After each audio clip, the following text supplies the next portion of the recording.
kita akan ungkap lagi proyek ambisi-ambisi Jokowi yang lain dan mengalami hal yang sama. Yang menarik dan itu adalah sidang kabinet persiapan pidato Presiden 15 Agustus 2019. Itu sudah diputuskan tidak jadi IKN. Diputuskan di sidang kabinet itu. Saya dapat pada saat itu saya akan protes terus. Pak JK masih wapres. Udah nggak usah protes, sudah diputuskan nggak jadi kok. Oh, Pak JK ngomong gitu? Oh, okay. Yang menyatakan bahwa Cina mau restart kalau diperpanjang sampai ke Surabaya. Yeah. Ini jebakan.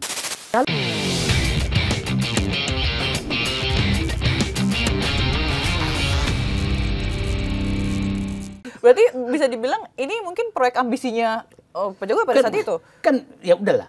Nah, ini kita akan ungkap lagi proyek ambisi-ambisi Jokowi yang lain dan mengalami hal yang sama. IKN itu lebih menarik loh Mbak kejadiannya. IKN itu kan selalu menyatakan ini permintaan Bung Karno. Padahal Bung Karno itu hanya saat itu ingin membujuk agar pemberontak Kalimantan bergabung, bukan serius memindahkan IKN. Yang menarik, jadi pada saat itu kan saya protes tuh, kenapa pindah IKN? Saat itu rapat persiapan pidato 17 Agustus, kan kita tahu IKN tidak ada di visi misi dia, tidak ada di RPJMN, tidak ada apapun. Tidak ada janji politik juga. Tidak ada janji politik, tidak ada sama sekali. Nah, yang menarik dan itu adalah sidang kabinet persiapan pidato Presiden 15 Agustus 2019. Itu sudah diputuskan tidak jadi IKN. Diputuskan di sidang kabinet itu. Saya dapat pada saat itu saya akan protes terus. Pak JK masih wapres. Udah nggak usah protes, sudah diputuskan nggak jadi kok. Oh, Pak JK ngomong gitu? Oh, okay. Nggak jadi kok.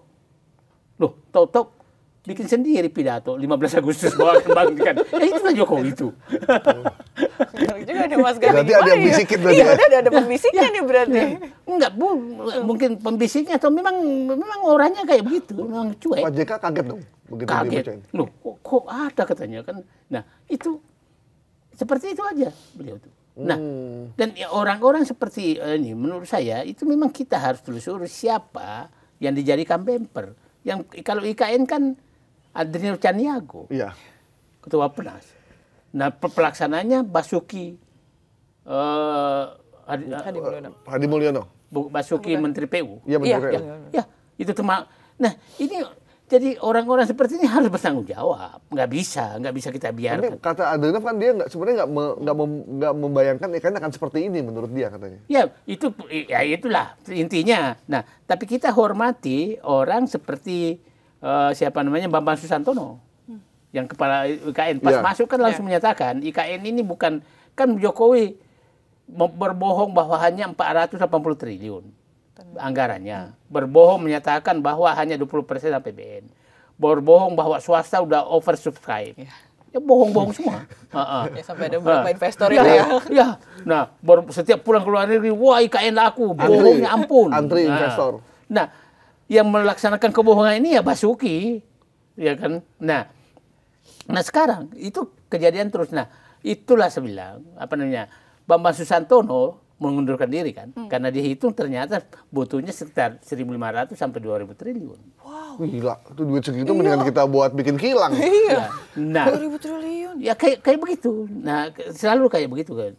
Jadi nanti akan terbuka jalan tol. Jalan tol itu akan terbuka nanti berapa ruas tol yang dibeli oleh Rini juga. Ruas tol swasta yang sangat mahal.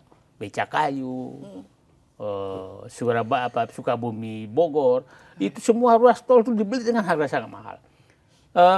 Bung siapa? Gaib ini ingat bahwa kenaikan jalan tol selama pemerintahan Jokowi itu 3 sampai 4 kali lipat.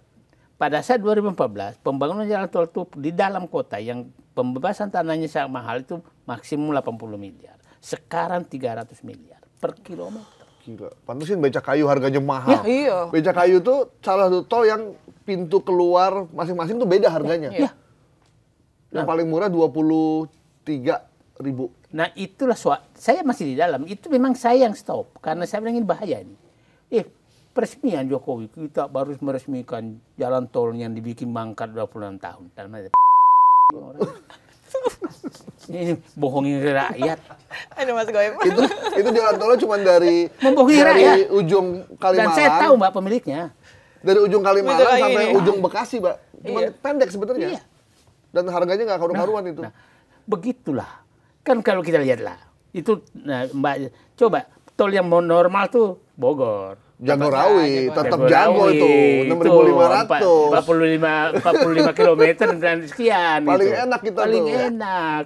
Coba datang ke tol yang dekat 3.500 per Apalagi kilometer. mahal tol Andara itu. Ya, Oh, itu Andara. 3.000 meter, Andara. 3.000 per 30 kilometer. per kilometer. Tol Jagorawi itu zaman Pak Harto, lebih enak zamanku toh. Itu akan terbuka nanti semua, akan terbuka. Nah, nanti kira-kira kayak IKN itu berarti berhenti dong berarti sekarang. Karena Pak Prabowo kayaknya agak enggan untuk meneruskan. Iya, untuk menurut. Kan kalau diteruskan, kan dengan gaya akan menjadi pusat pertumbuhan ekonomi. Ini orang ini yang gimana sih? Bagaimana menjadi pusat pertumbuhan ekonomi? 2 juta penduduknya PNS sama polisi tentara yang gajinya sudah habis. Terus ya mau beli apa? Ekonomi ditumbuh di situ. Paling tukang bakso yang warteg yang laku. Ya kan? Ini logika mana gitu dia bisa menyatakan. Nah, banyak sekali lah yang kita bahas. Jadi memang kita dianggap semua bodoh oleh mereka tapi akan terbuka semua. Oke, Bang, balik ke WUS ya, Zil, WUS, ya.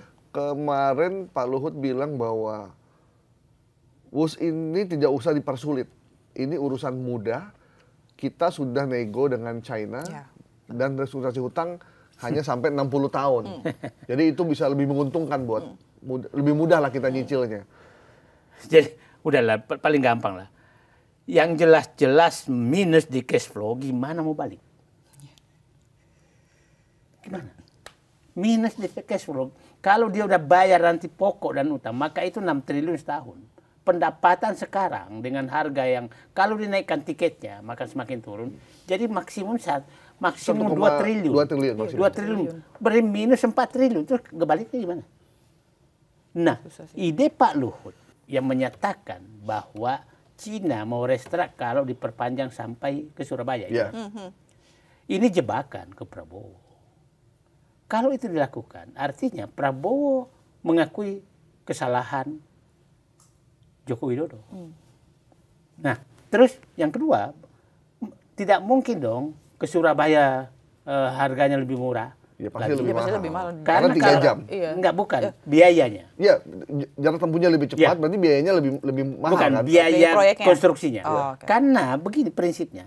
Kalau biaya itu turun, artinya yang lama salah dong. Iya. Oh, oke. Ya kan? Nah, jadi minimal sama. Nah, kita udah mahal. Ini jebakan apa lagi yang bikin Luhut ini? Nah, jadi kalau mau membangun itu, dan saya pikir Prabowo pikir, ya udahlah, lelang ulang aja yang Jakarta Surabaya. Jangan digabungkan dengan Cina. Tapi kalau Cina minta, ya udah kita restrukturisasi, Iya, tapi kita saya pegang- kasih iya, Jakarta Surabaya. Gitu gimana? Nah, itu jangan. Itu Cina selalu begitu. Nah, itu kan cara Cina menjebak. Di dunia selalu lakukan. Zil, ini kayak Mas Takung loh Bang. Tiba-tiba ada info di Saudi Arabia ya. Ada kereta cepat dari Riyadh ke Jeddah, 1.500 km, cuma 112 T biayanya. Ya, itu ini semua terbuka. Tapi begini. Saya ingin katakan, selalu asing manapun yang jangan juga kita menyebutkan asing nakal. Orang nakalnya ada di Indonesia. Orang nakalnya ada di Indonesia. Itu proyek apapun. Saya punya pengalaman supaya clear. Waktu Jim Mofet, saya kan berunding dengan Jim Mofet Freeport. Terus lama sekali Pak Dirman, Bapak Sudirman Said Nur, lama sekali. Saya tanya ke Singapura ketemu, kenapa Anda lama sekali menemui saya? Saya udah capek dipersoalkan Indonesia. Ya. Terus kenapa mau? Enggak, kami sudah meneliti siapa Anda. Dan Anda tidak pernah memeras dan tidak pernah. Jadi asing sudah capek diperas. Jadi pemerasnya itu ada di Indonesia. Nah, kereta api cepat itu saya yakin pemerasnya ada di Indonesia. Yakin betul. Jadi kita harus hati-hati. Ini negara ini, mohon maaf aja, Indonesia dirusak oleh elit. Dan elitnya berkumpul di partai politik. kacau orangnya belak-belakan. Itu fakta sih, Bang. Fakta ya. Jadi nggak usah lah politisi itu merasa kayak kita tahu kan.